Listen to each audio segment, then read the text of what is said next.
陈院长，这次教学演习，我们特意挑选了全旅最拔尖的2名学员，编在了红方，并且协调了空军进行配合，主要是想让咱们学员呐全面而深切地体验合成营遂行多种作战任务的流程。多谢索副旅长。哎呀，红蓝双方这演习打的是挺热闹啊。不过仗打到这个节骨眼上了，我的学员分队啊，怎么都像没睡醒一样啊？是你们没有给他们安排打击目标啊，还是这帮小子根本就不在状态？首长，您别着急啊，放心吧，咱们学员队很快就会大放光彩。李松伟，记住，一定要严格按照演习计划和时间节点行动。空军10点才到，等空袭完毕，咱们一营的人啊，要发扬风格。首先让步兵学院的学员们冲上山头，把红旗插上高地，明白吗？是。老三，学员分队那边什么情况？很听周，一直在174高地待命，随时可以向山顶冲击。好。哦，对了，演习结束的时候，别忘了在现场安排人给他们拍照，尤其是把插旗的一刻拍下来，回头啊做成视频，给学员兵们带回去留作纪念啊。这样会不会不合适啊？咱们这一次和步兵学院是联合演习，那就说明这些学员兵就是咱们红方的战士。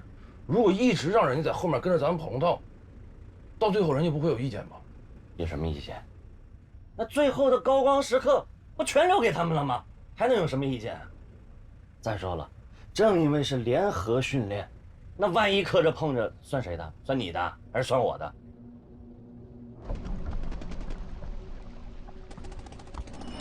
副队长，咱们什么时候行动啊？这再不打，仗都要打完了。等队长命令。副队长，咱队长呢？不该问的别问，有你们发挥的时候啊！是。队长，这仗都快结束了，咱跑这儿来干嘛？闭嘴，听命令。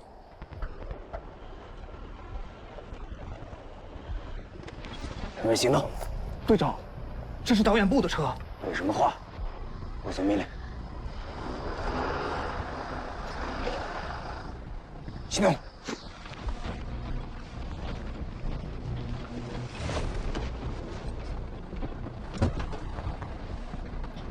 同志，我们是导演部的。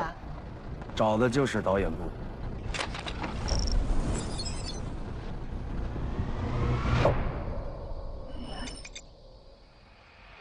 营长，一营一连已经夺取黄前沿阵地，正在向最终目标山顶进发。慌什么？阵地丢了就丢了，这不就是他刘望元想要的表演效果吗？咱们这回是陪衬，是配角。按照剧本，好好的陪着这帮学员兵玩一玩，行吗？他这是公报私仇。当一营营长的时候打不过咱们，刚调到作训科当科长，就踩着咱们过干瘾，往自己脸上贴金。你第一天认识刘望元呐？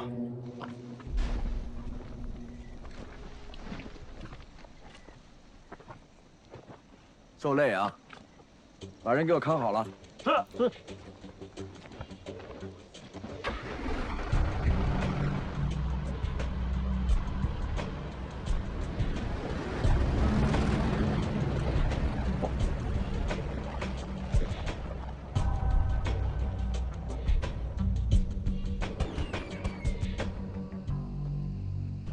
首长和同志们，演习暂停15分钟。休息之后重新开始。什么情况这是？还能什么情况？首长来了呗。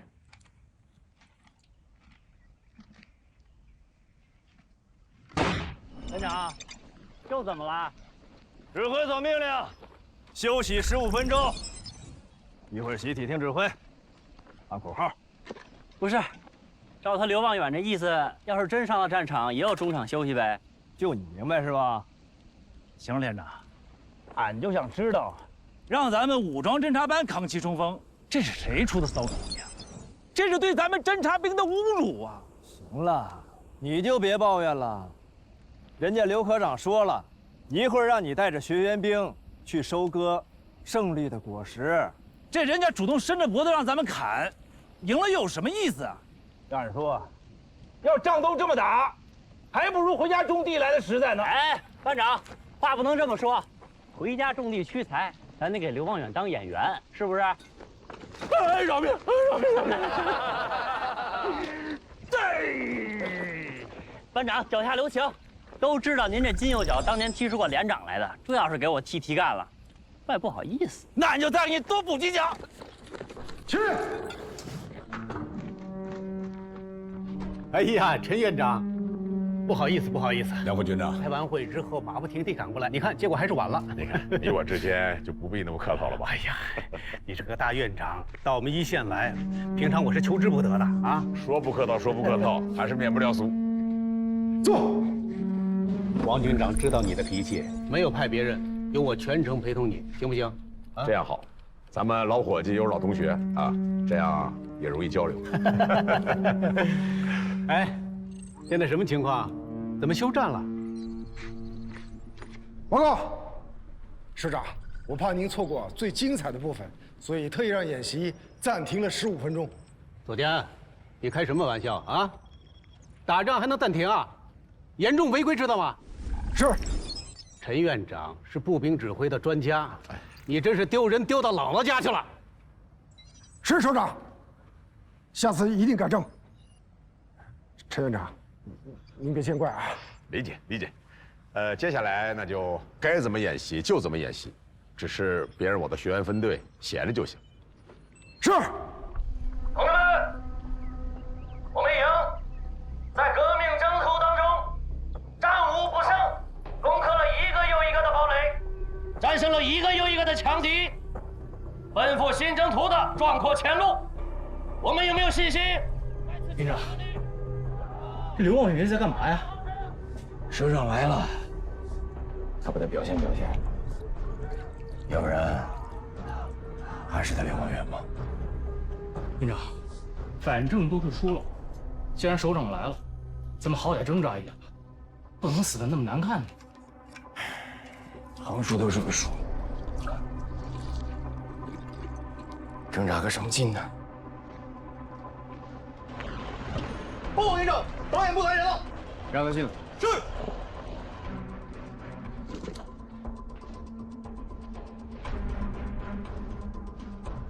张营长，我们是导演部的，专程赶来向您传达梁副军长的最新命令。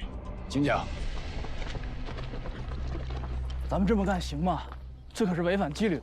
出任何事我担着。可是。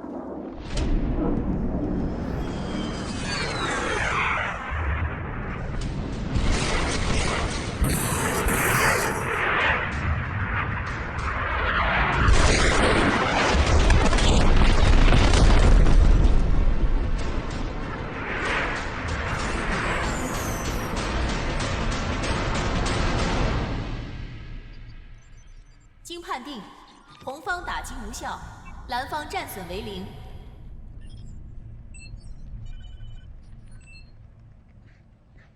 报告。说。首长，是这样，为了保证演习的顺利进行，所以商定严格按照演习的时间节点实施打击。我是不是可以这样理解？因为也暂停了演习。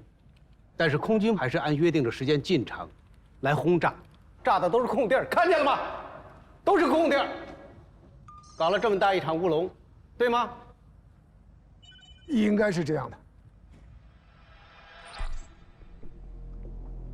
空军怎么协调的？首长，这件事我也有责任。首长，这责任全在我身上。这样演习的话，你们应该下一步训练训练，如何去投降，用什么样姿势投降更好看，对不对？不是还在中场休息吗？看到了吧？这就是他们所谓的实战。这个演习要就这么结束了，以后我们的学员就会认为这种假模假式的演习会是常态。可你这么干是不是有点太那个了？要不你再找那个刘科长商量商量。商量个啥？这个刘科长满脑子就想表现自己，你知道他怎么跟我说的吗？说我们学院的人只会纸上谈兵，要是聊实兵对抗就是外行。你看看，这就是他们的实兵对抗。那咱下一步怎么办？你带队留在这里，一会儿蓝军会发起反攻，我带一小部分人执行更重要的任务。明白。第一小队，跟我走。是。陈院长，对不起，本来想让你看一场精彩的实战，结果看了一场走形的演习。你知道，你来之前我们很重视，专门协调了战斗机，结果呢，越重视越糟糕。这不演习还没完吗？啊，接着往下看呢。我说康保平啊，杨旅长不在的日子，你不能大撒把，军事上不能放松。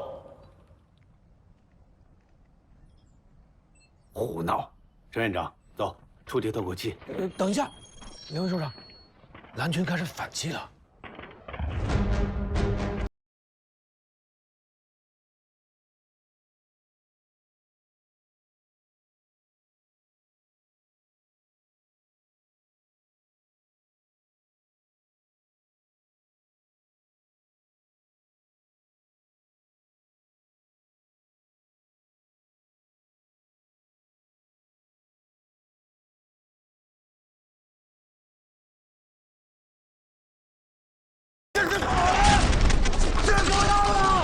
狗该这么打吗？过瘾！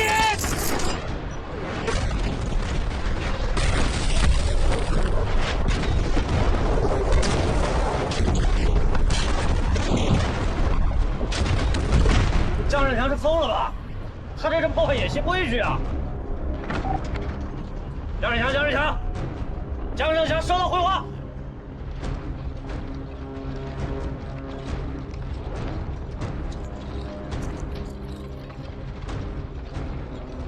报告营长，我军已发起反攻，现已夺回部分阵地。好，全体登用。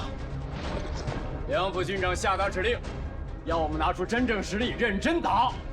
所以，我们一定要全力以赴，彻底消灭红军，让他们见识见识咱们2营的真正实力，也让这帮学员兵们看看什么是真正的战场。是。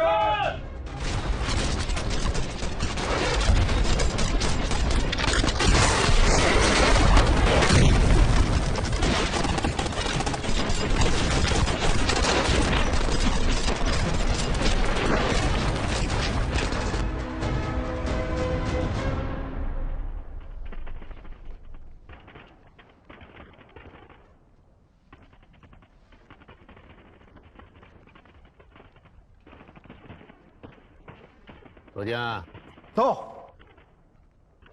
你这一出是蓄谋已久还是临时起意搞的？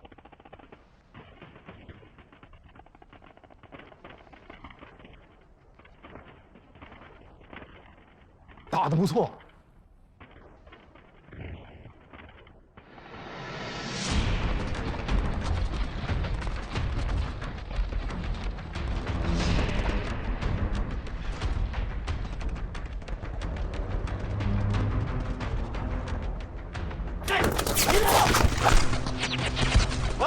快点各位，赶紧组织人员顶住！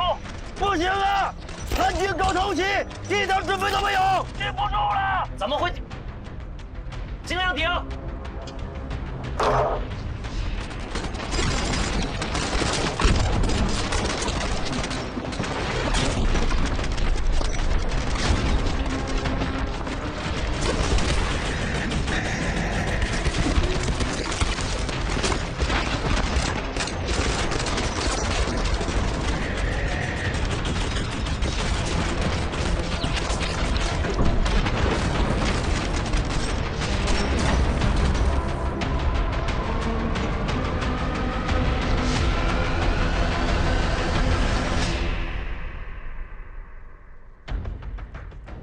好，干得漂亮！报告营长，我军已彻底夺回阵地，红军目前战损严重，已经没有还手之力了。红军指挥车锁定了没有？我们侦察员正在锁定他的目标，一旦确定坐标，就可以立刻结束战斗。好，把坐标马上发给1连。是。准备实施电子干扰。是。步兵学院的学员兵怎么样了？他们还真行，打得有章有法的。是吗？雷达搜索结果如何？正在搜索。毕竟，马上都是军官了，不能小瞧了他们。不过啊，他们撑不了多久。这刘科长真不够意思，根本没分给他们重装备，都是碎型作战。现在被我们围在174高地，2排冲炮差不多了。锁定他们的位置，我要亲自给郭子健收尸。这么大气性，你跟他有仇啊？靠拢！我们现在只有15个人，没有重火力配置，所以要采取特种作战手段，实施斩首。队长，你说吧，怎么办？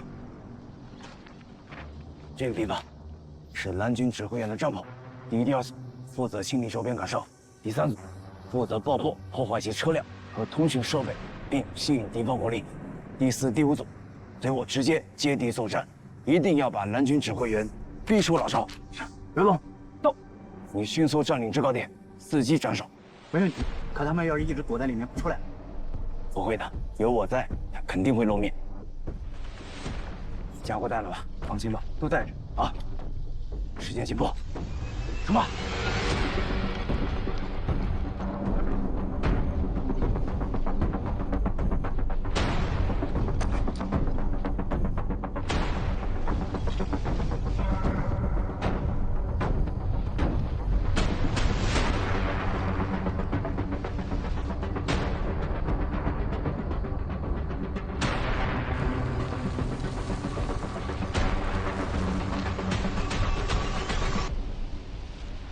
行动！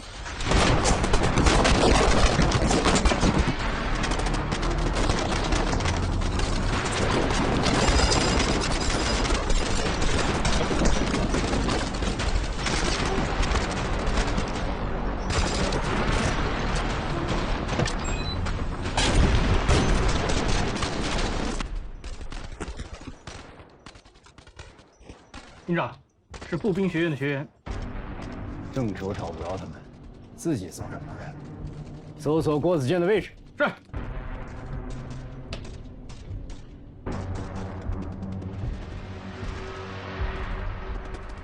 营长。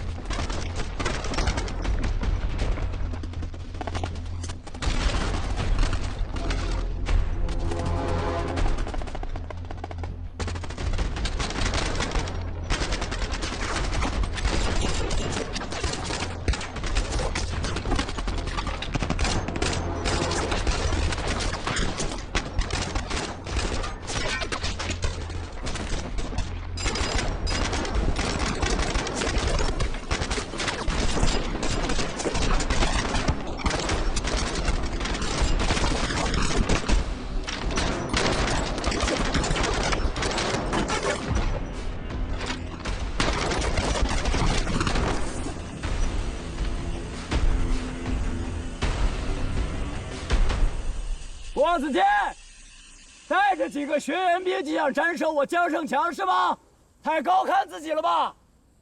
给你个机会，出来乖乖投降，我江胜强以人格保证，我保你活到演习结束，怎么样？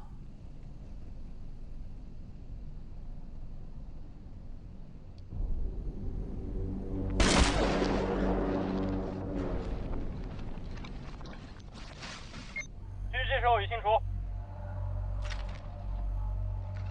郭子健，你的狙击手已经被拔了，你已经没有底牌了，出来！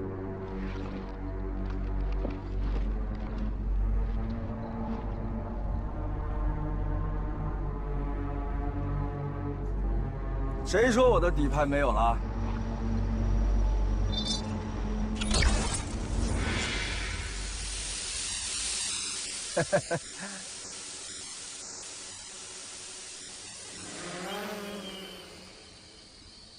蒋营长，你输了。还是喜欢这些下三滥的手段啊！开始。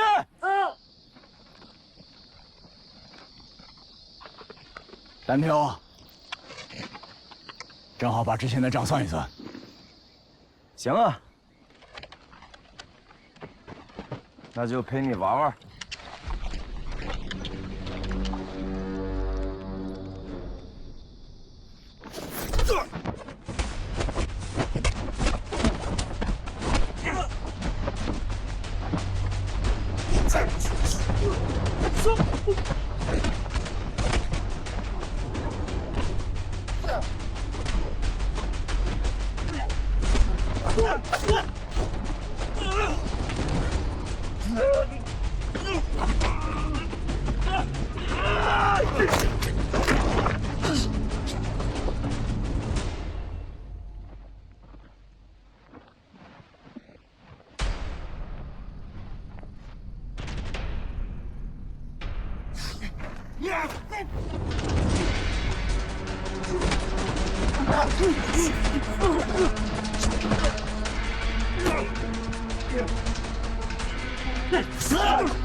都阵亡了，别打了！谁让你开枪的？通知无人机编队，把所有导弹全部给我砸到冠军城。这个玩法不太合规吧？战场上哪有规矩？打！是。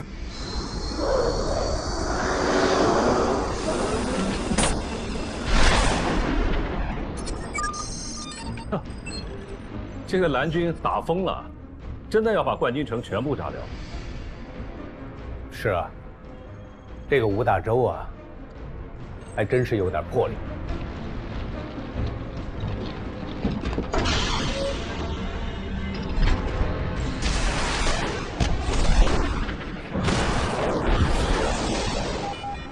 蓝军无人机编队战损100%。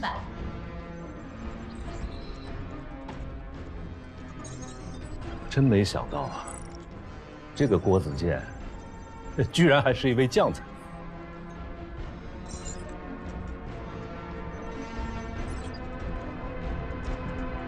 报告，已成功定位蓝军指挥车位置。那还等什么？打！是。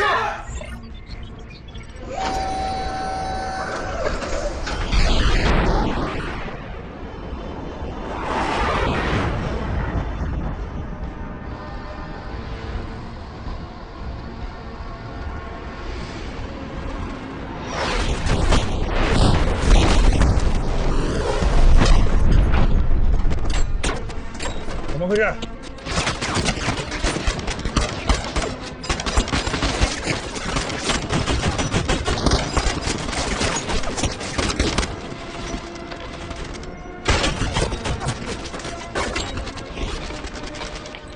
不好，部队，指挥车被红军无人机锁定，抓紧跳车。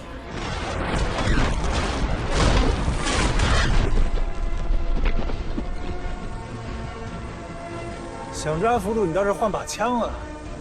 我不喜欢抓俘虏。那怎么着？给你个机会，来一场。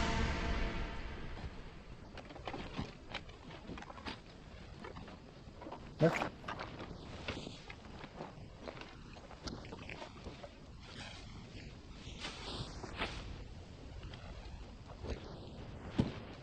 来吧。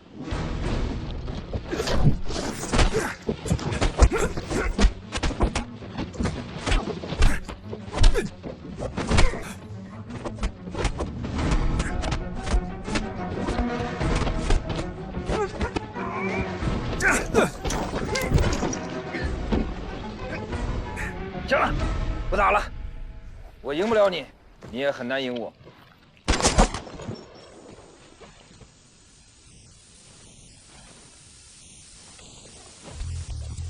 不是，我说你们能不能有点素质啊？不讲武德。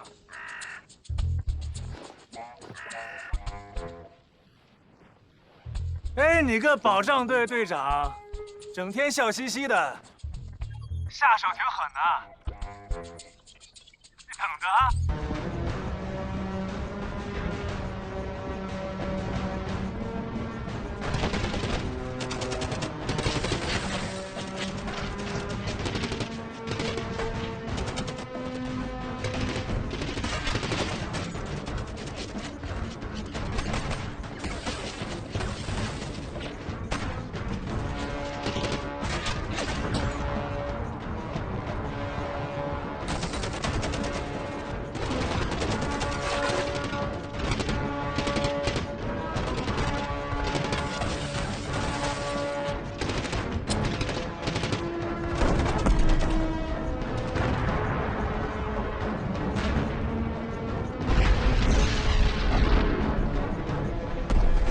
能绕过去吗？不用，直接冲过去就是了。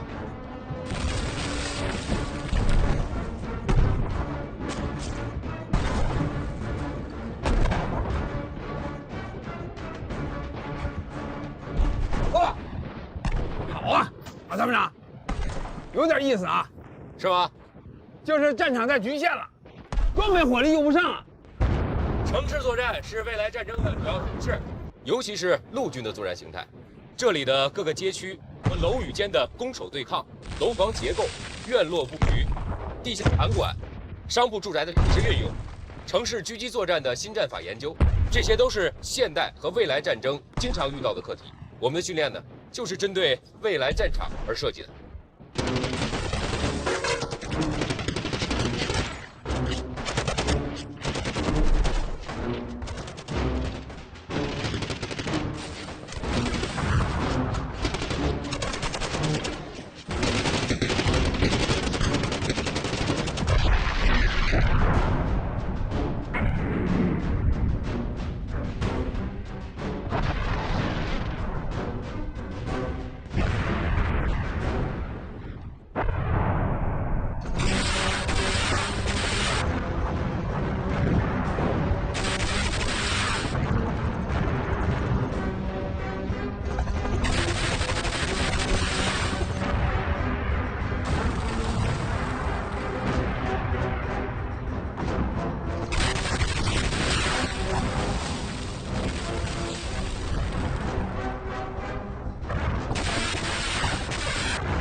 山豹旅的训练呢，与外军训练原则相似，训练像打仗，打仗像训练。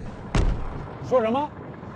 训练像打仗，打仗像训练，训练不就是训练吗？我们要求训练就跟真打仗是一样。你现在所看到的一切是我们的日常训练课。只有在这样的环境中训练，战士们到了战场上才会感觉和训练中很贴近，心理压力小，打仗跟训练一样轻松。有意思。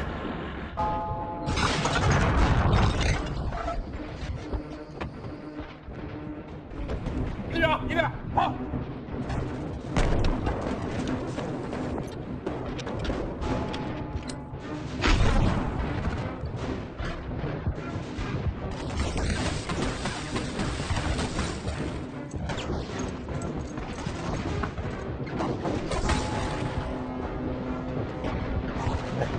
有点意思啊。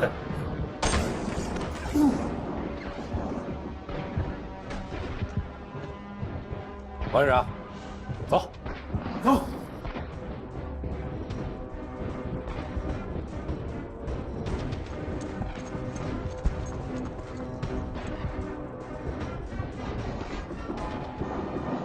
为什么不把对面的狙击手干掉？你看看能不能找到他的藏身之处。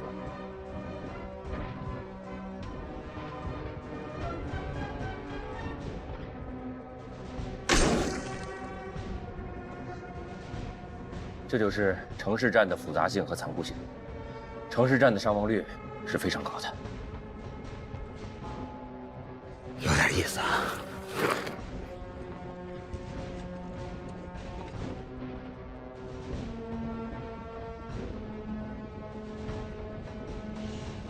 肉眼是不可能发现深藏在高楼内的敌人的。王连长，跟我来。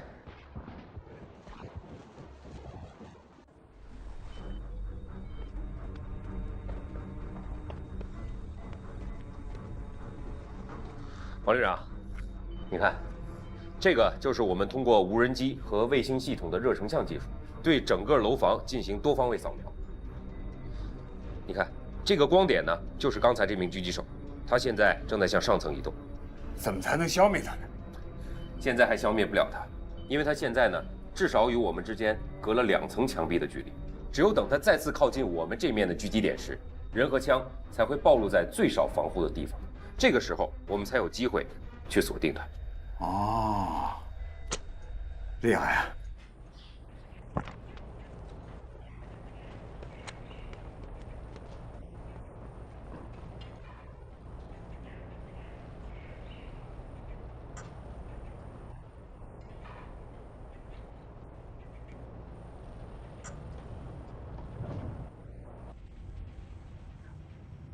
哼，有点意思啊！这都是我们旅长设计的，不错。到了，到了。停。同志们，欢迎王旅长到山豹旅来参观指导。佟政委太客气了。请把您的食指在这儿扫描一下，门才能开。我的食指？对。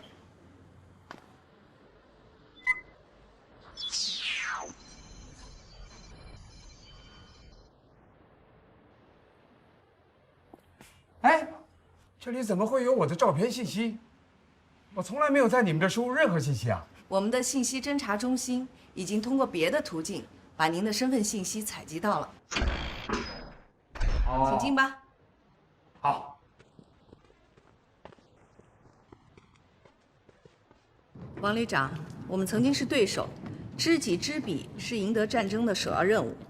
我们对你和何政委的相关信息做了收集。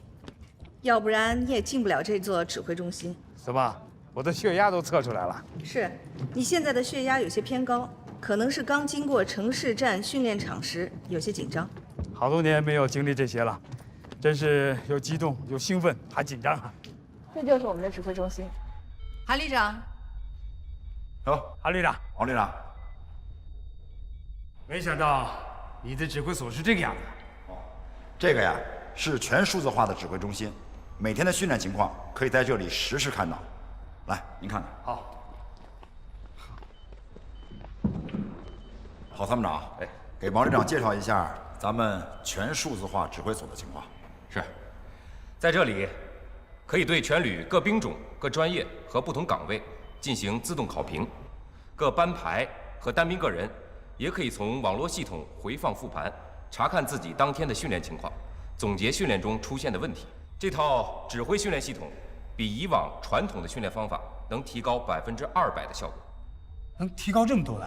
是的，这套系统呢，其实就是我们全旅实力的大数据库。士兵从入伍第1天起的训练情况，包括体能、体质、心理素质、技能参数等，全部录入大数据库，以供随时调出用。如单兵技能达到某一级别的标准之后，就可以自动晋升到更高级别的科目训练，而不用与还未达标的士兵继续重复初级和低级的训练。因此，能帮助士兵在有效的服役期内合理调整训练强度和技能难度，对提升单兵作战能力、合理部署兵力都能起到很好的辅助作用。哎，这个片子我好像刚才在哪看到过。王旅长，这就是刚才您和郝参谋长一起经过的城市巷战的训练场，每天的课程在这儿都有记录，每一个战术动作都是要讲评的。现在画面显示的是我们特战大队2大队的攻防训练。刚才你们经过的时候，是1大队在训练。呀，坏了！我刚才狼狈的样子，你们是不是都看到了？第一次进入我们城市战训练中心的人呐，都会吓出一身冷汗。我们这个呀，可都是真枪实弹的训练。是啊，听出来了，枪声炮声都很实在。这么搞训练不安全吧？万一出事怎么办？这个你放心，安全措施完全可靠。一旦有不安全隐患，系统会自动报警的。不过，像刚才王旅长那样镇定自若，也是我们学习的榜样啊。我不信您自己看看。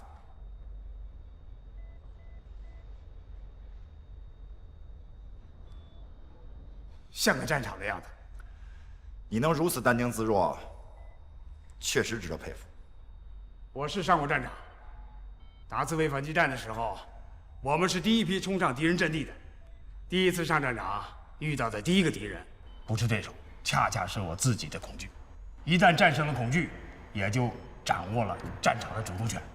王旅长，要不要休息休息？不，带我参观一下你们山豹旅的军事馆吧。王旅长，我们这支部队组建还不到1年，哪有什么历史可言，更没有什么光荣的传统可以记载呀。你们出山第一仗就把我们808旅打败了，接下来又战胜了909旅，这个战绩还不辉煌吗？其实这些对我们蓝军来说是一种悲哀。悲哀？是啊，我们也是解放军，我们是陪练，也就是磨刀石。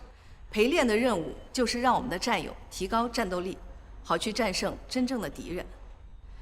可是我们的战友连我们都打不赢，这样的胜利有什么值得骄傲的？我们只是一支假想的敌军，连假想的敌军都打不赢，那碰到真正的敌人该怎么办呢？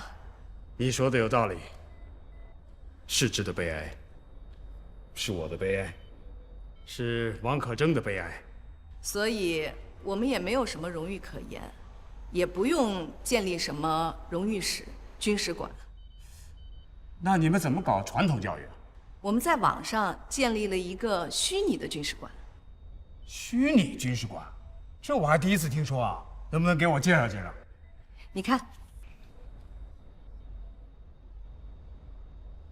这不是跟我们808旅历史一样吗？你一眼就看出来了啊！没错，这就是808旅军事馆的资料。我们山豹旅虽然没有历史，但人民解放军的历史就是我们的历史。我们让官兵时时刻刻牢记，我们山豹旅虽然是一支专业化蓝军，但同样是光荣的人民解放军中的一支建制部队。我们呢，也常跟官兵讲，虽然我们平时穿的是外军的衣服，手里拿的是一部分外军的武器，但我们还是一个绿皮红心的萝卜，心永远是红的。我们旅的传统教育分为2个部分，第一部分就是把808旅、909旅的老大哥部队的光荣历史作为我们旅的传统教育的基础课，制作宣传片，设置网上军史馆，让官兵们了解我军的光荣传统，不忘入伍初心，教育官兵继承优良传统，发扬光大。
报告连长，3分队已经在左翼登陆， 20分钟后迂回到107高地一侧，与机降的特战大队会合。怎么不和陆航协同好呢？啊！直升机比坦克早上来3分钟，3分钟，敌人就可以重新组织起火力。我和他们沟通了，可是干扰太厉害。我想告诉他们，今天的海流有变，让他们进入的时机推迟5分钟。可怎么喊他们都听不见，电台里全都是杂音。马上去解决问题。是，已经安排人正在解决。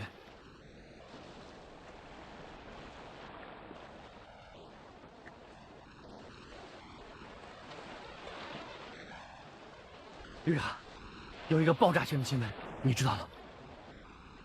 怎么？你带手榴弹来了？808旅王可征把韩鹏臭揍了一顿，听说打得还不轻呢，浑身多处骨折，已经在医院住了半个多月了。听谁说的？我的消息一向灵通啊。还有啊，王可征因为受处分，本来都提了军副参谋长，命令都宣布了，结果又收回去了。你这个版本啊，内容基本属实，但夸大的成分多了。2人弄了场散打，山豹旅参谋长郝建国和旅长韩鹏2个人没打过808旅旅长王可征。韩鹏被打得鼻青脸肿，回旅里休息了3天。王旅长提集团军副参谋长的命令，是因为上次演习受处分而推迟宣布。这是官方的，准官方。王可征这次可倒霉了。其实啊，我也想教训教训韩鹏那小子。哎，可是咱们不能犯王旅长那种鲁莽行事的低级错误，你说对不？对，太对了，旅长啊，这一点我要向你好好的学习。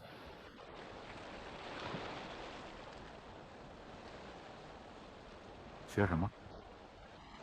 你看，你对韩鹏总是异乎寻常的热情，而且你能化敌为友，你又那么谦卑，那么虚心，一点架子都没有。要是我啊，真的很难做到。啊，是吗？是啊，而且谁都说不出、道不出什么来，还显得我们诚恳主动。他到机场，你还亲自去送，这是多高的贵人！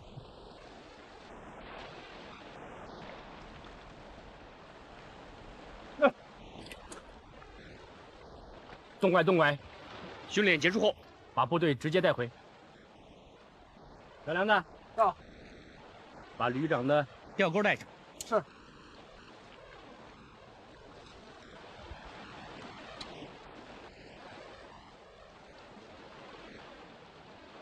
旅长啊，你在处理这些问题上总是那样有风度、游刃有余，我真的要向你学习很多年呀。不用学就会。韩鹏他们是在执行战区陆军首长的指示，虽然我们并不欢迎他们，但还要落实首长的指示。该欢迎欢迎，该请客请客，该送行送行。礼节也是一种文明。别看他们级别不高，但来头不小，跟他们较劲。他送材料我收下，他说啥我听啥，有用的我就吸收，没用的我就不用。哦，对了，韩鹏他们上来就抓信息情报，这招确实狠，确实高明。我在情报部门专门成立了一个猎豹小组，把韩鹏所有的资料都储存在了数据库，就是不知道什么时候才能和山豹旅再次对抗，估计要轮上恐怕也要2、3年了。那就先秘密准备着吧。轮不上，但韩鹏运气，一旦时机来了，精准打击，定点清除。怎么也得让韩鹏当一回909旅的俘虏。对。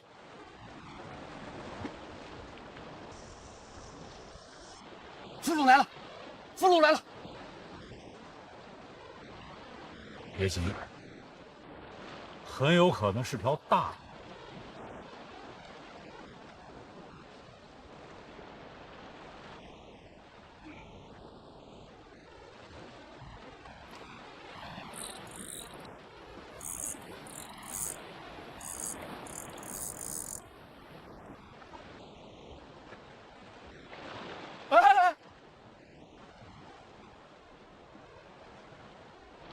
够大的。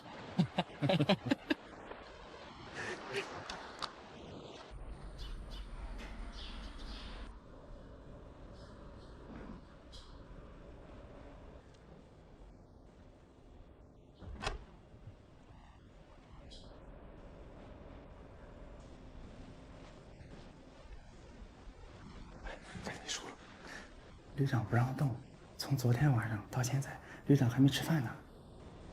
你去跟食堂说，重新弄份饭菜啊，旅长最爱吃的猪头肉，一定要弄点。是。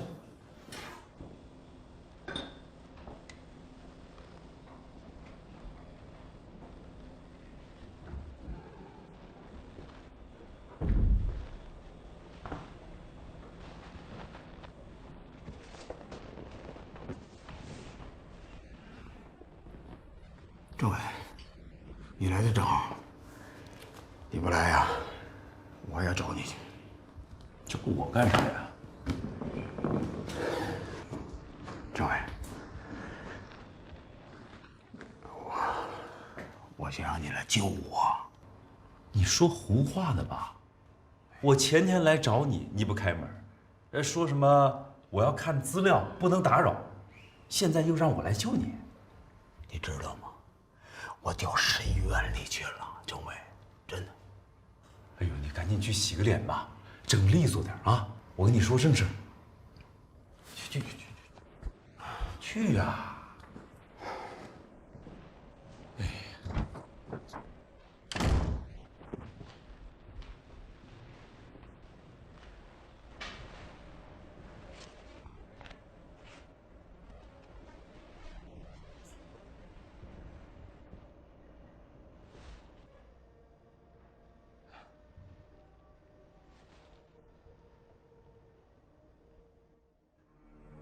荣誉过剩，让我们固步自封，盲目自大，让我们封闭了自己的耳目，根本看不到，也看不清什么是新军事革命的大潮，看不到未来战争的危机就在眼前。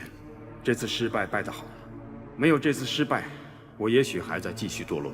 如果不是这次失败，808旅也许永远迎不来真正的春天。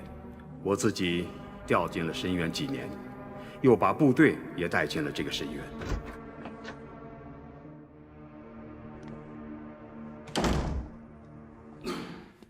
哎呦，从深渊里爬出来了。怎么，看我写的东西了吧？看了，不错，挺好的。虽然语句不太通顺，但是意思蛮深刻的。行，有政委你这句话，咱俩算达成共识了啊。哎，你要我救你什么呀？啊，我做了一个梦，真的梦。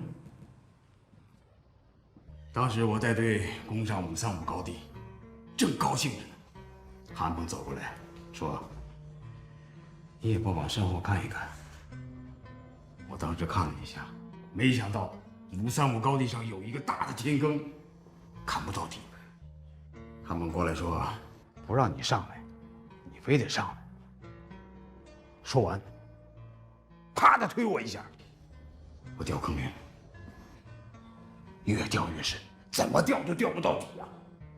我当时，我喊我都喊不出声来。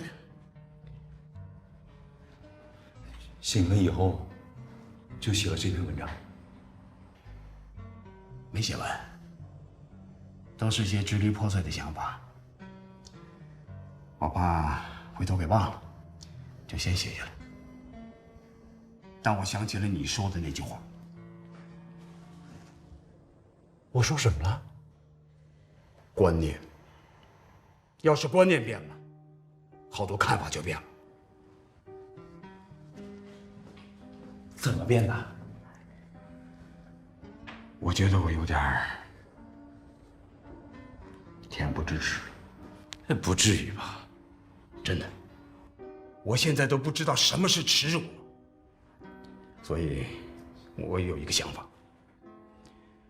在全旅上下开展知耻教育，在官兵中树立知耻而后勇思想，号召全旅要卧薪尝胆，重振808旅雄风，把我们的失败原原本本的告诉全体官兵，发动官兵查问题，找出路。原来你把自己关在这里3天3夜，在这修行呢。政委，不修不行啊！山报里这东西，我看了3遍，整整3遍。第1天看了1遍，我出了一身冷汗；第2天又重新看了1遍，后脖梗子发凉啊；第3天再看，我是一身热汗，浑身发烧啊！我就明白了，我为什么败了。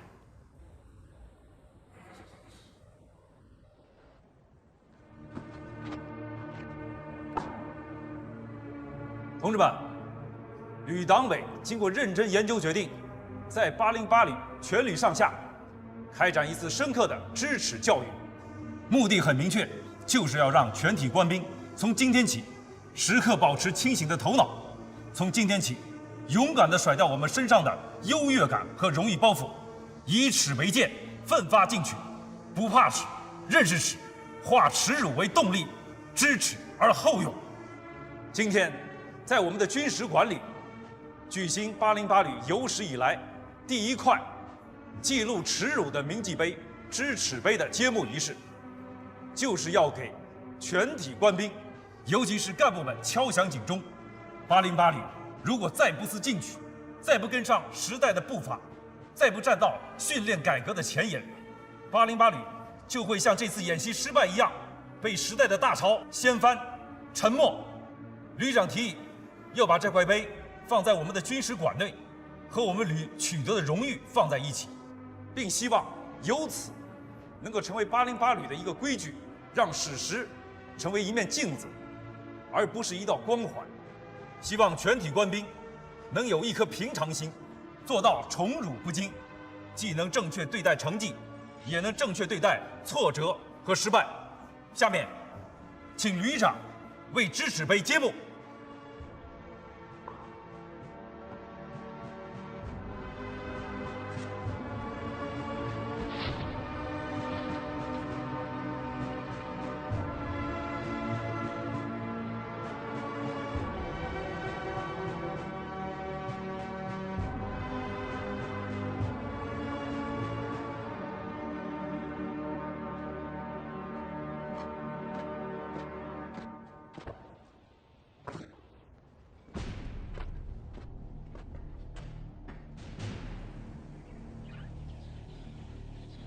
大家都看到了吧？我王可争政委何亚洲的名字永远刻在了这上面，刻下了名字，就是立下了军令状。808旅翻不了身，我们将是永远的罪人。谁让我们是808旅现任的2位主官呢？我表个态，从今天起，我王可争只干一件事。打翻身仗，给我自己只有一个要求：不负使命。对808旅来说，不辱番号，战旗不倒。同志们，作为中国军人，我们必须做到听党指挥，能打胜仗，作风优良。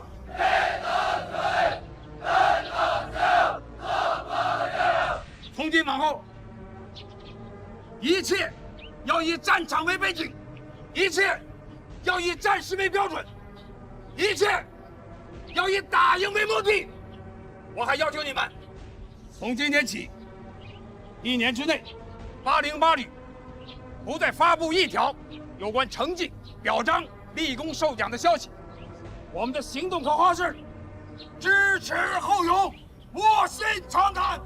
知耻后勇，卧薪尝胆；知耻后勇，卧薪尝胆；知耻后勇，卧薪尝胆；知耻后勇，卧薪尝胆；知耻后勇，卧薪尝胆；知耻后勇，卧薪尝胆；知耻后勇，卧薪。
李政委，您怎么来了？红毅啊，从狼山基地回来过后，我一直想找时间和你聊聊，可这事情太多，没顾得上。总结大会上你发表的意见，我认为是对的，有积极意义。可是有些想法跟旅长不太一致。有时候我看出来了，你是欲言又止啊。是，不想再说了。为什么？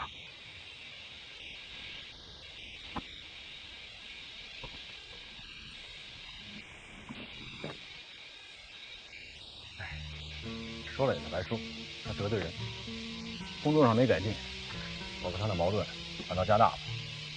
不说，比说要好。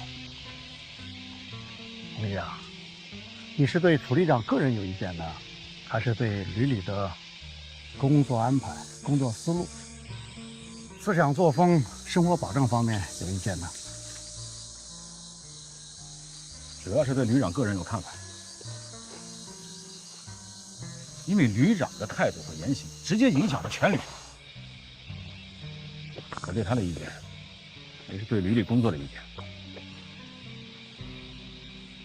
好，你说清楚点，也好，我在你们之间有个沟通。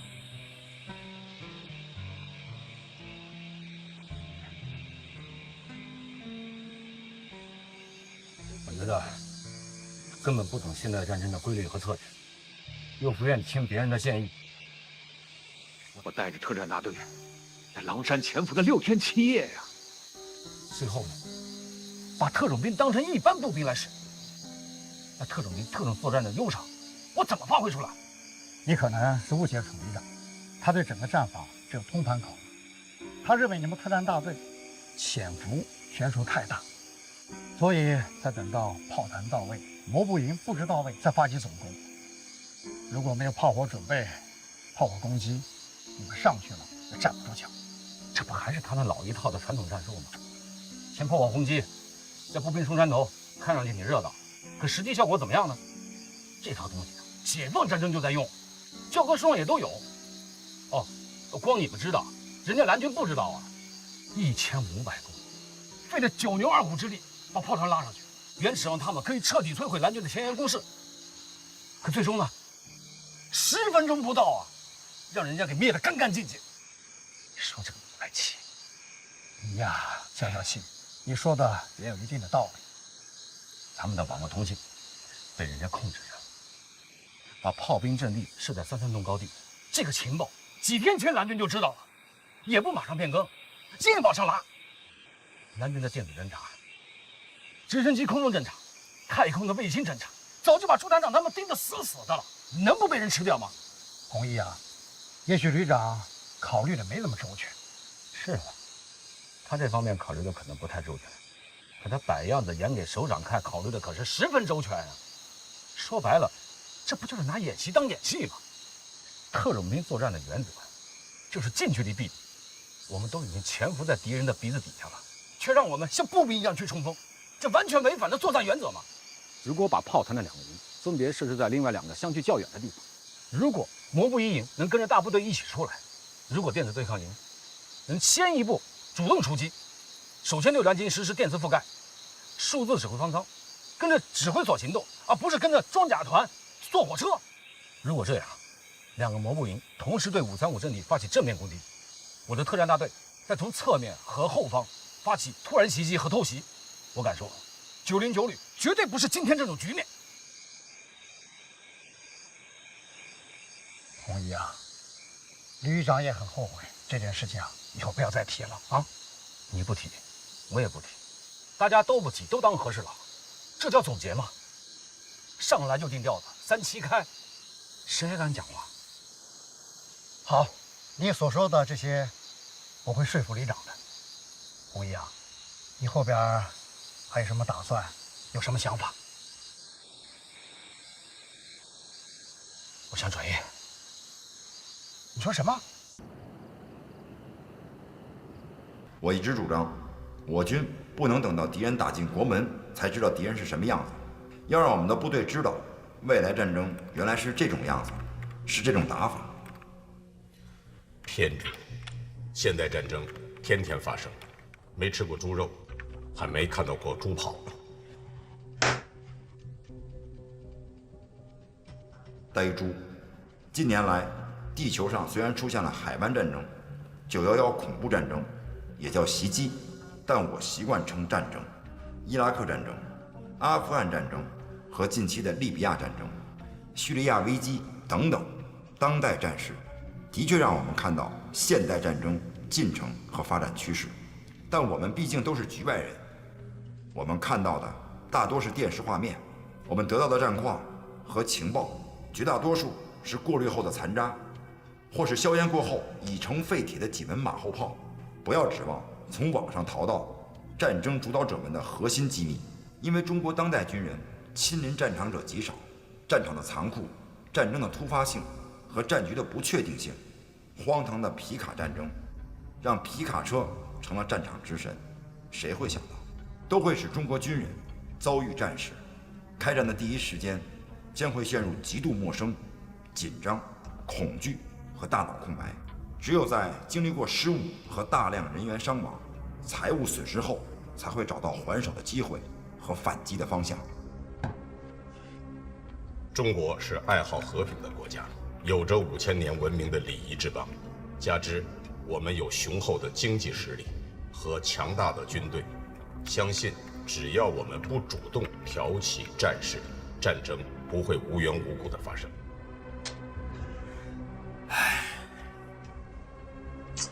蠢猪，一只被必宰无疑的蠢猪。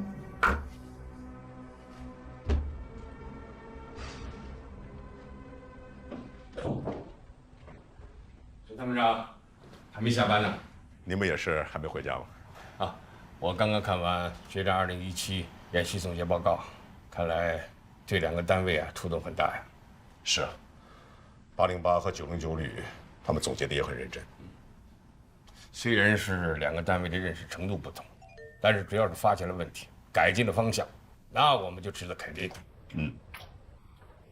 有什么重要信息吧？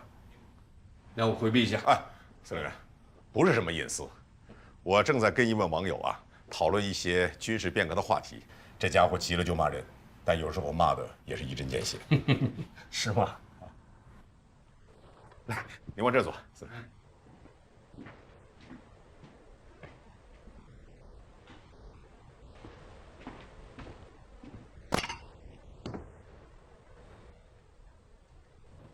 这枚子弹很凶啊，是吗？我以前看过他的论述，还有很多想法很超前，很有操作性啊。组建专业化蓝军的很多想法，就是从沉默的子弹中啊受到了启发呀。这么说，你也是他的粉丝啊？那何止是粉丝呢，简直就是钢丝了。有时候我们跟军民讨论呢，能开拓我们的思路。我跟您有同感。在来战区陆军之前，我经常跟子弹讨论，甚至争论过。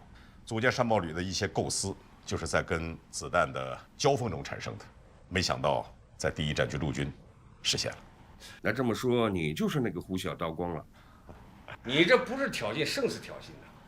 我是经常扮演蓝军的，去戳他的软肋，想办法能让他给跳起来。都有什么反应呢？你看吧，你看，他经常骂我什么？你看，呆猪，是必杀的蠢猪。我看着骂得好。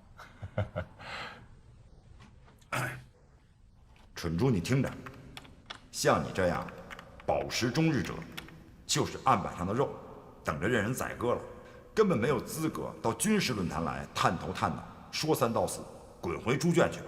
我会马上通知炊事班长，今天晚上就加菜会餐。在你必死之前，我可以告诉你，世界上不存在无缘无故，只要想发动战争，放个屁都可以把火药桶点燃。这枚子弹这药味还挺足啊！我把这个子弹给它推上膛。子弹先生，刀下留珠，在强大的外军面前，我们吃亏是不可避免的。只有把蠢猪和猪脑者踢出论坛，我们才有一个真实的环境来谈话题。近来沉默子弹被一种使命感驱使着，研究了近年来几个战场上外军新战法、新特征，对比研究本军之不足，发现许多部队和单位在应对突然袭击时没有任何防范，就跟钱包不是自己的一样。这种疏忽松懈和麻痹，到了令人发指的程度。这小子这么大而化之，他在说谁呢？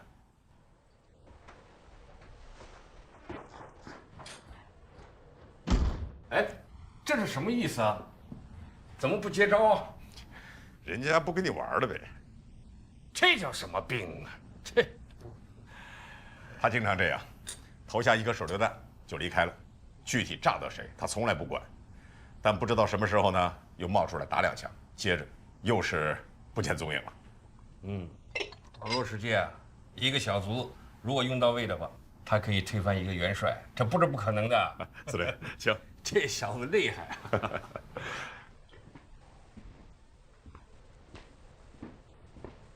司令，请。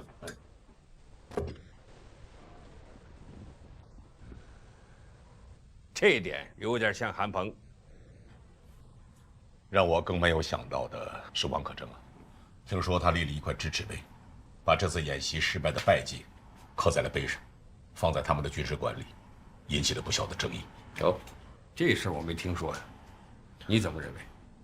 我现在还吃不透王可争到底是怎么想的，而且在他们的总结报告中，只字没有提这件事情。我个人觉得这次失败还有危机屯军党委退职宣布他的禁止命令，对他的触动也不小。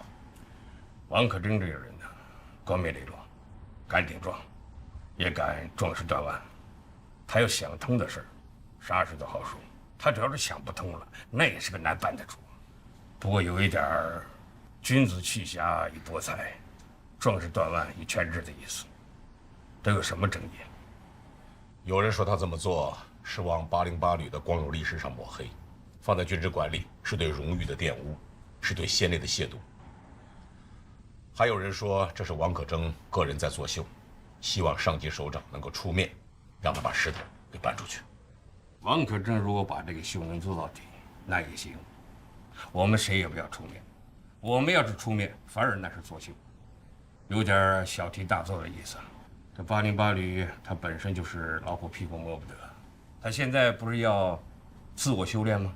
好啊，你让他修炼去啊，那我们干脆不过问、不干扰、不表态，你随他去。好，就按照司令员的意思来。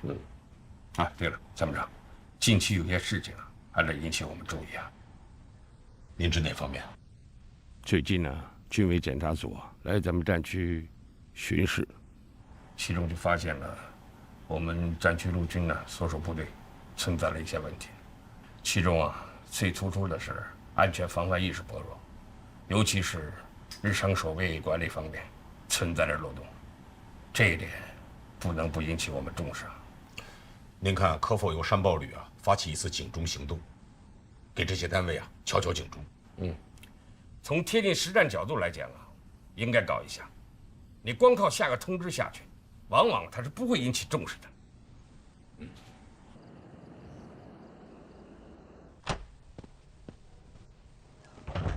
哎，政委，什么事儿这么着急啊？我还以为你在宿舍呢，你这去哪儿了？啊，晚饭前啊就去了海训现场，3营2连喊上打靶，一半没打中，气得我。我呀，让他们夜里谁也别睡觉，把原因给我找出来。这不丢人现眼吗？你说？楚荣生不是在现场吗？你让他去处理不就行了吗？后天军里就来人啊，考核突击战车，海上实弹打靶。你说说，我能放心吗？啊，这真是啊，不去不知道，一看吓一跳。3营啊，是前几天才到的海滨训练场，一下还是打实弹，我看你呀有点沉不住气喽。哎，还真让你给说着了，我是真着急呀！后天来考核啊，就拿10发5不中的成绩来给首长看啊！哼，这让我909旅旅长的脸面往哪放啊？往哪放也得放在你自己的脖子上。心急吃不了热豆腐啊，临时抱佛脚呀是没有用的。哎呀，怎么也不提前通知一声吗？哪怕半个月也好，是是吧？这搞得手忙脚乱的。哎，这是不是有点学韩鹏，也搞突然袭击啊？哼，我看呀，这不能完全怪上面，主要平时呀我们海训搞得太少，领导考核前3天才安排海训，成绩不理想就不理想吧，只要我们努力一下，我相信成绩会上去的。哎，我说，这可不像政委说的话呀。旅长，政委，啊，朱副旅长说他来不了了。啊，哎，我刚才说什么来着？说什么？我什么也没听见。我是说我跟政委说什么来着？你是说呀，这不像一个政委说的话。不会吧？对，政委啊，你是从来不会这样说话的。上级聊考核，我们怎么也得拿出最好的成绩来吧？怎么能说不理想就不理想呢？老楚啊，2连新兵多，车长、炮长就2连兵，又是新装备第一次下水，怎么能打得好？朱副旅长提出的海训计划，你每次总是以安全稳妥为理由不予批准，只能在岸上打，不允许下海。现在全改下海，怎么能打得好呢？丁凯，前一段不是海况不好吗？你不是说新兵多新下海，沉着车死了人，怎么交代吗？那现在怎么又下海打实弹了呢？政委，你这可就是抬杠了。旅长、政委，开什么会，咱们就开吧。开吧，今天这会啊就是抬杠。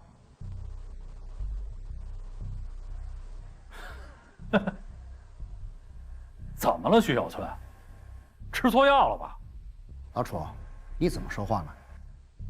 今天叫你们来呢，我们开个会，研究一下演习失利的原因，分析一下我们9连9旅现在存在的问题，希望能够统一认识。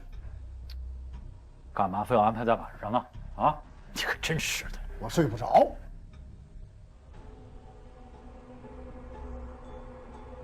好吧，你说吧，什么问题？我们档案办上回来过后，屡屡官兵思想波动很大，大家是有目共睹的。但是我们常委领导的思想没有统一的认识，9连9旅的路将来该怎么走？翻身杠将来怎么打？如果我们3个思想没有形成统一的认识，旅里的很多工作就无法顺利的展开。还有的就是有些问题，大家心里都有数，有时候碍于情面，装作看不见，闷着不说话。我认为啊，这是一种不称职、不负责任的表现。我希望从今天开始，这个杠呀，就要抬起来，对事也要对人。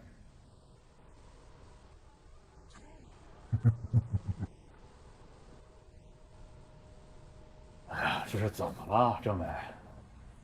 有问题当然不能回避了，是吧？可我们打败了吗？首长连一句批评的话都没讲啊，是不是啊？我们干嘛非得自己作践自己呢？哎，我不同意用抬杠这个词啊，传出去影响不好。团结才能一致，是吧？团结起来，才能步调一致吗？政委，你说吧，训练中有什么问题，我们马上改，马上行动起来，不就行了吗？丁凯，你说说。我听着呢。现在不是听，是说。既然政委要抬杠，你也说说嘛，你也抬抬嘛。你说，刚才我说的有没有道理？这个嘛，我觉得旅长、政委说的都有道理。对，对，都有道理，那这不叫抬杠，那叫什么？探讨问题。老楚啊，我看你这是在和稀泥。哎，和稀泥不正是你政委工作之一吗？我知道，最近有些同志啊，汇报了一些问题情况和不满情绪。我知道，什么问题，什么情绪？你说说。老弘毅，他并不是因为决战2017成绩不理想而有意见呢？一开始他就一肚子不满，他是带着情绪打的演习。你以为我不知道啊？当然，他说的不是完全没有道理，但党委定下来的作战计划，不管你有什么意见，必须坚决执行，绝不含糊。他把这种情绪啊，一直留到了现在，还提出要转业。你说，我们能接受这种情绪吗？还有呢？还有就是周荣生，他也受红衣的影响，现在也是对这个看不惯，对那个不满。你说这种矛盾要是暴露出去，全旅官兵怎么看待咱们旅领导？今后我们的工作怎么展开？牢骚太盛防肠断，风物长宜放眼量嘛，大度一些，眼界开阔一些，不要总是计较个人情绪郁闷就随意宣泄。其实这是一种很不好的习惯。平安，我不是叫你找红衣谈谈吗？谈的怎么样啊？我还没来得及。我找过红衣，问题不在于谁发牢骚谁不满，那问题是什么？问题是他们为什么发脾气发牢骚，我们根本不知道什么原因啊。我想，主要还是对山豹旅的不满，大家对于山豹旅的对抗感到很不适应，对这种不讲规则的演习也不习惯，因此都觉得我们老老实实按训练大纲的要求去做，结果打起来就变成了另外一个套路。以后我们训练该怎么搞，大家的确感到有些迷茫，不知所措。我跟几个营连长也都聊过，他们觉得，照现在这种训法，再打起来还得输，因此训练的热情就不高。我说完了。对，说得对，没有山豹旅，没有所谓的专业化蓝军，我们训练搞得挺好，跟山豹旅打了一场演习，我们就成了这种状态。你说，这是什么问题？我看呀，问题不在于山豹旅身上，是我们自身的问题，很多理念观念上没有改变过来。我认为啊，我们就是没有从贴近实战上去找到自身存在的问题。自身问题。如果我们这次不是跟山豹旅对抗，而是直接跟808旅对抗，那又是什么局面？你们想过吗？没想过。哎，我想过，那才是一场华南虎与华北虎的巅峰对决，那才算是一场两支现代化的机械化步兵旅的真实的实力较量，与高手对决，虽败犹荣，我们赢得起也输得起，我服气。老楚啊，可我们并没有打败你看不起的只有半个旅实力的假想敌部队啊，还手里拉硬使，梗着脖子不服气，你不觉得悲哀吗？何为悲哀？正是这种错误的认识，阻碍着909旅官兵思想的解放，认清训练改革的重要性和必然性。我怎么了我？哼，我看你根本就不是抬杠，就是冲我来的嘛。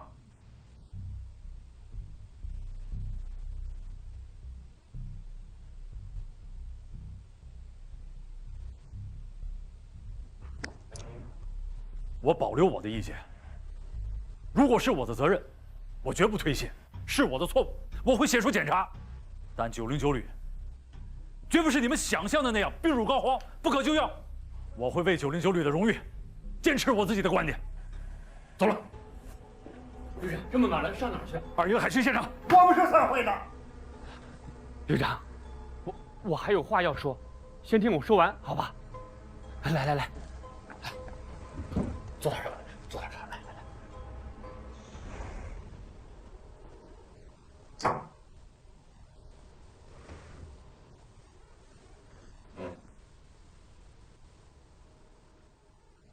政委，我说吧。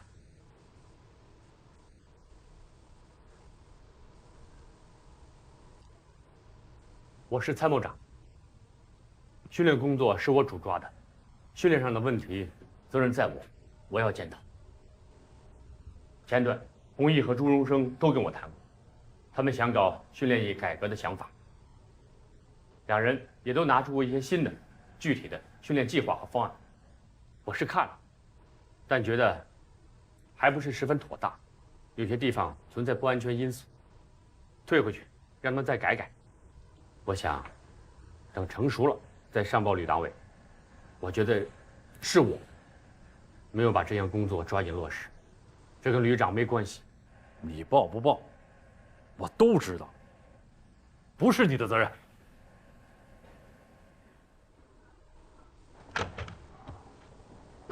哟，听说你们还没开完会，我就赶过来了。荣生，你来的正好，谈谈你的想法。哦，远的想法就先不说了，就说说今天晚上楚旅长给我们下达的任务。我和锦觅车长重新修订了训练方案，大家都想出了很多点子，准备了2个方案，划定了几个小目标，主要是针对性的进行强化训练，如何在风浪中控制油门，把握瞄准激发时机和航度的速度。来，你们看。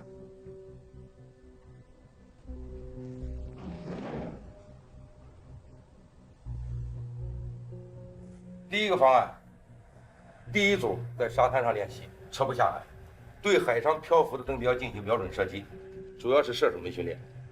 第二组是海上驾驶训练，主要是车长、驾驶员、通信、观察等随车下海训练。我们还有一个方案，就是把已经退伍的几名优秀驾驶员炮长请回来。把退伍兵请回来？对，请他们回来做临时教员，我已经给他们打电话了。他们能回来吗？听说部队有需要，他们都非常高兴。有坐飞机的，有坐高铁的，都连夜往这赶的。我们缺的就是有实操经验的教员。哎，2营的王金满也过来吗？来，他肯定来。好，太好了，只要他过来啊，那就没问题了。他是1级车长，又是1级炮手，又是我们的教员标兵。行啊，朱团长，没想到你能想出这个点子来啊！我看现在的新手啊，不是技术不行，是实战经验太少了。我就跟王金满他们几个老兵啊打电话，这个说明情况，请教他们啊遇到特殊海况如何处置。王金满啊还把他自己的训练经验传授给我们。后来他说大老远的，说也说不清楚，干脆我过去一趟算了。好，还是我们909旅的老战友有感情啊，有他们助我一臂之力，这次考核过关有望。哎呀，当时啊，我们也不想放他们走，训练打仗，靠的就是人才呀。这只是权宜之计，也不是长久的办法。训练制度不改革，整天忙于应付怎么行呢？队长，你看我这方案行不行？行，行。好，那我就赶回海军场了，你们继续开会。去吧。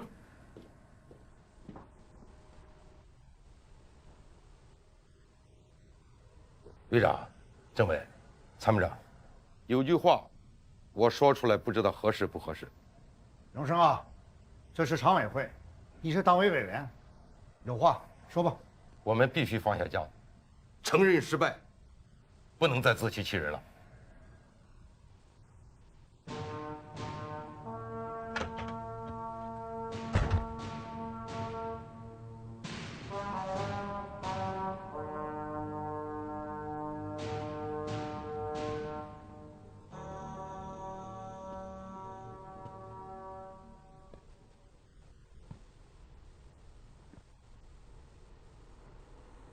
自欺欺人，老楚啊，我觉得这话糙理不糙，你呀，真应该好好想想了。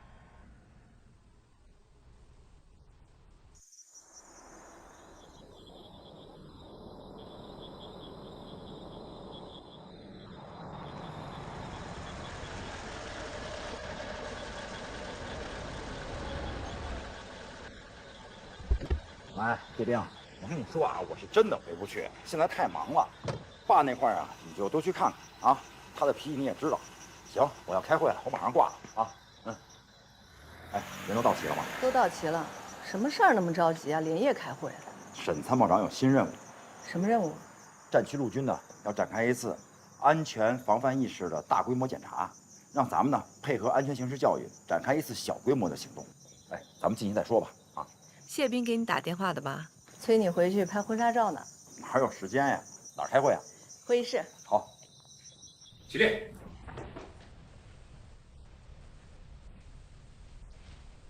都坐吧。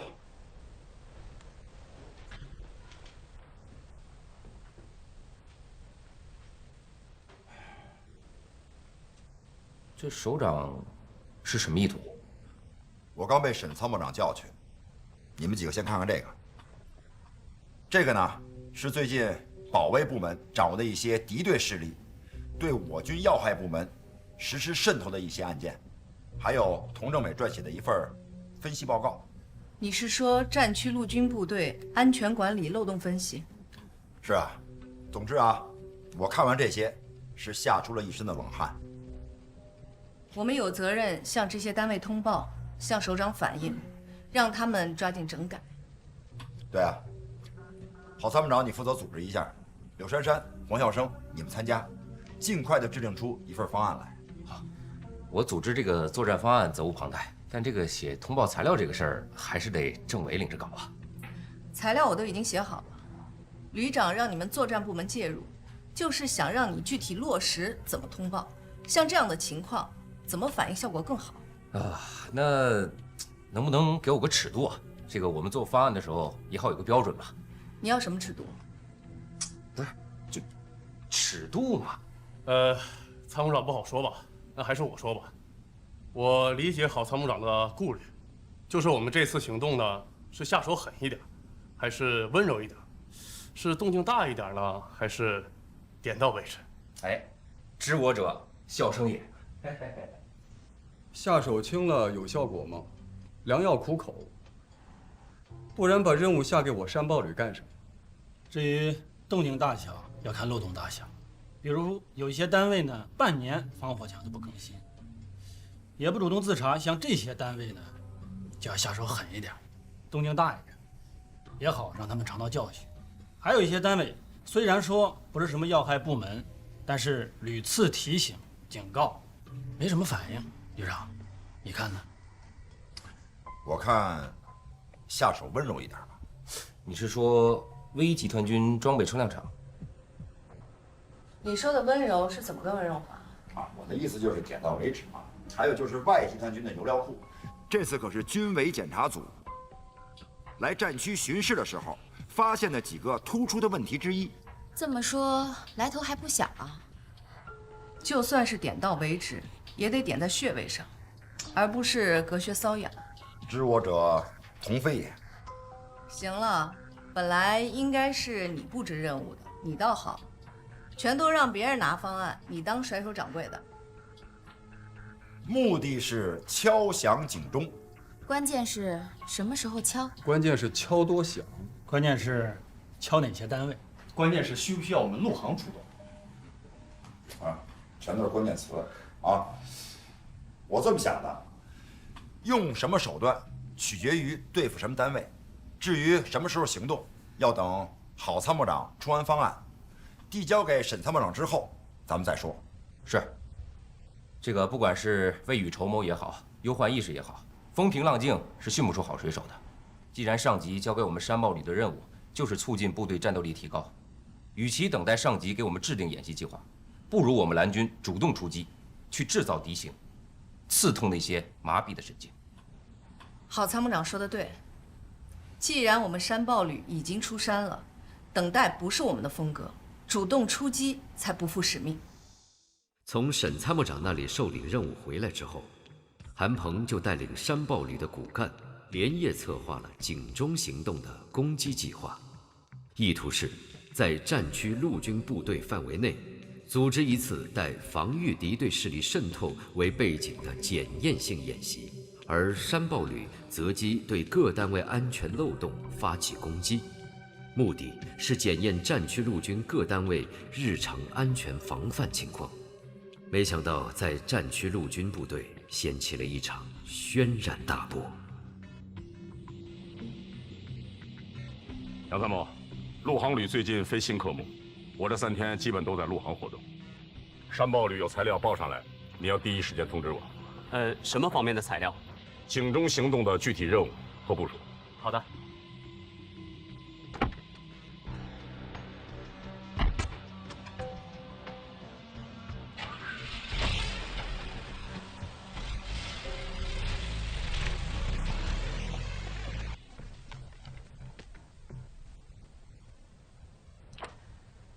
可以，这份计划没问题。今天晚上啊，咱们就按这份计划行动。行，签字。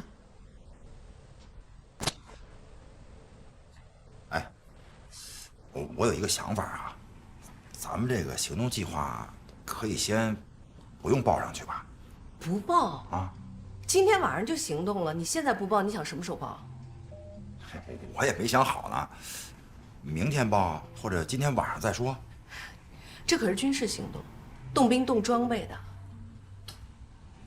你怎么能事先不请示不报告呢？咱们不是专业化蓝军吗？咱就得办点专业化的事儿啊。对抗演习的时候你怎么玩都行，可现在是日常生活，弄得这么翻天覆地的，连首长都不知道，行吗？你先别着急呢，你先坐下，你先坐下，我跟你说。哎，警钟行动演习这个通知，是不是陆军首长已经发给各单位了？是。各单位不是没有准备啊。再说了，这种小打小闹就不用惊动首长了。而且你们知道那些问题是谁发现的吗？就是我们信息情报中心在搞网络侦查时候发现的呀。我跟你说啊，发现的问题不仅限于网络，很多具体单位还有很多安全问题。安全问题？不是，这谁发现的？军委检查组暗访的时候他们发现的。这次他们监察的对象是8个军级大单位，40个旅级单位，7所军事院校，3所野战医院和总医院。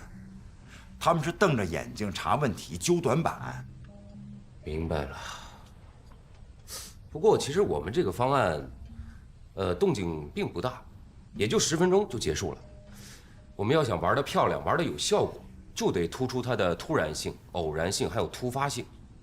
万一在上报的过程中，哪个环节泄密了，那我们这个计划就白做了呀。没错。这个具体的行动计划，沈军参谋长最好事先布置到。我觉得还是得报，连首长都不知道，将来追究起责任来了，咱们这个刚成立的山豹旅能承担得了？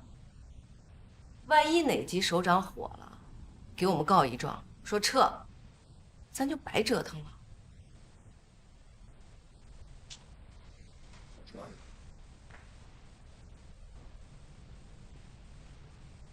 哎，我想问问啊，咱们这次演习的目的，是不是要提醒各单位增强防范呀？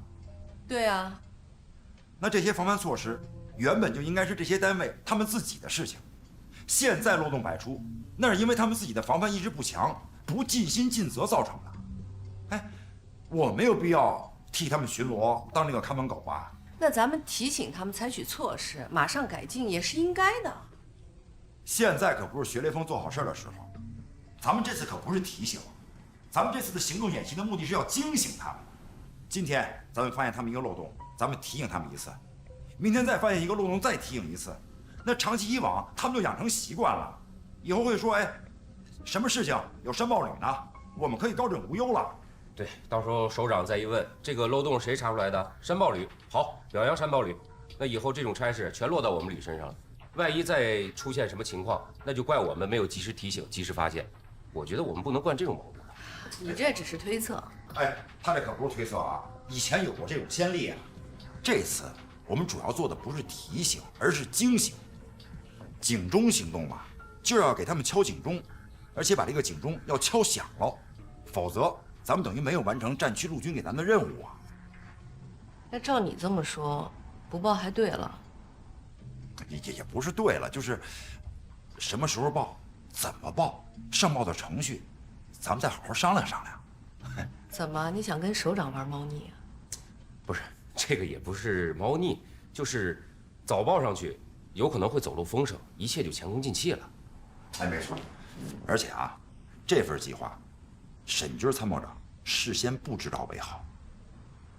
你是怕他知道了，将来反倒会有人怪他不事先吹吹风。反正不管怎么说啊，行动计划今天晚上暂缓上报。行，什么时候上报你一定得告诉我。那是肯定的。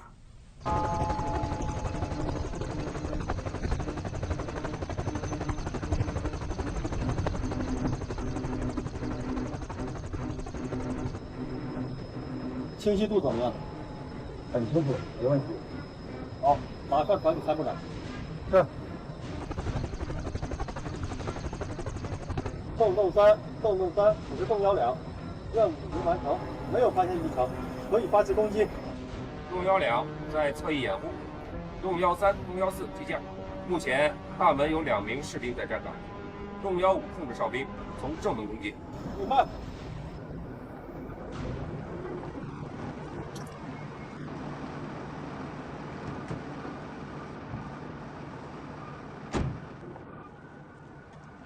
这里是军事基地，请您离开。啊，兄弟，我是旅游公司的，我有名片啊。什么名片都没用，这里不是旅游地，你走错了。啊，你看啊，这儿就一条路，你说我不从这儿过，从哪过？是不是？哎，兄弟，你过来，你帮我看一看，这儿就这一条路，你说我从哪过？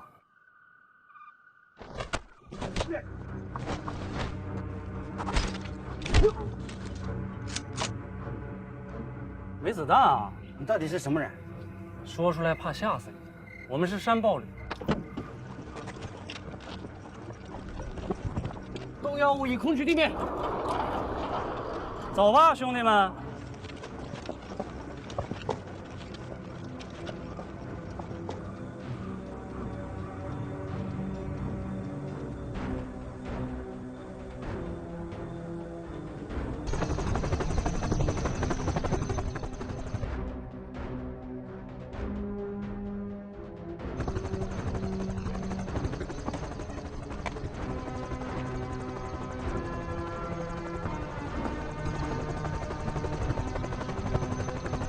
530油料库的弟兄们，我们是山豹旅特种队的，今天晚上来炸毁油料库。我命令你们放下没有子弹的武器，留在房间，不许出来，否则将会有生命危险。有起锅，快拿枪！班长没子弹了。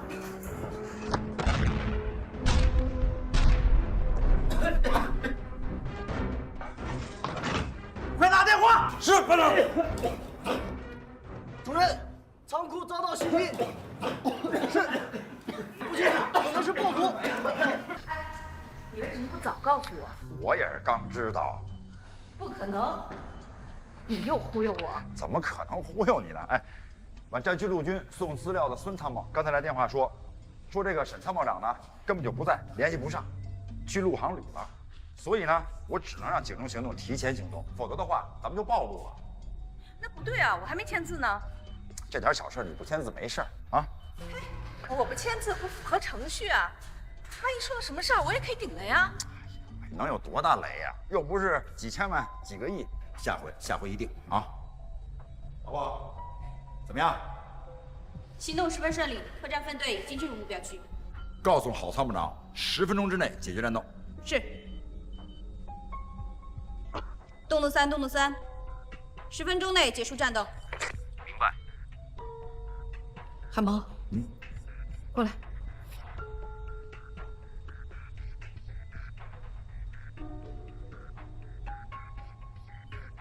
你不让我签字，是怕首长问责下来，你好把我撇出去，一个人承担责任是吧？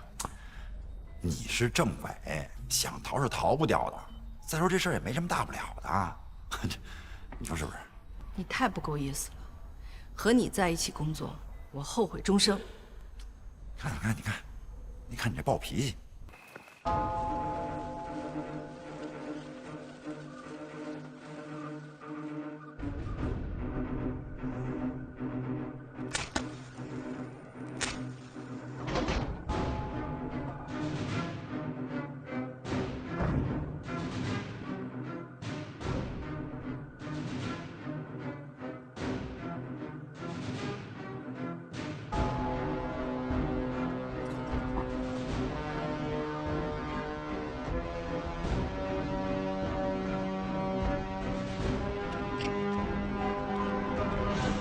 各小组注意，孟涛小组警戒掩护，其他作战小组30秒撤离，30秒撤离。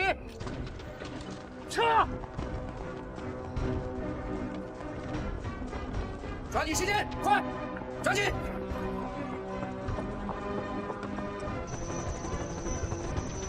洞洞3，洞洞洞幺五撤离成功，洞幺五撤离成功。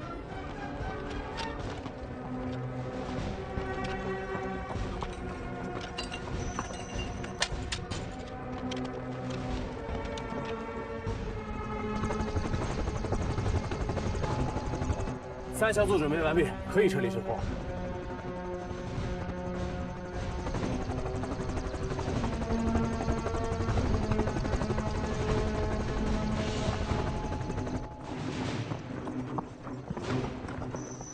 拜拜了，兄弟们！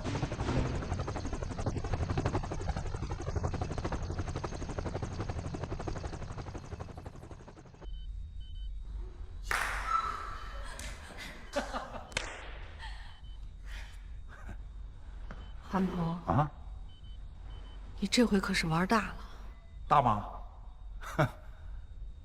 你不是说点到为止吗？是啊，像这种单位还不点到为止啊？哎，你看啊，我一点就点到他们穴位上去了。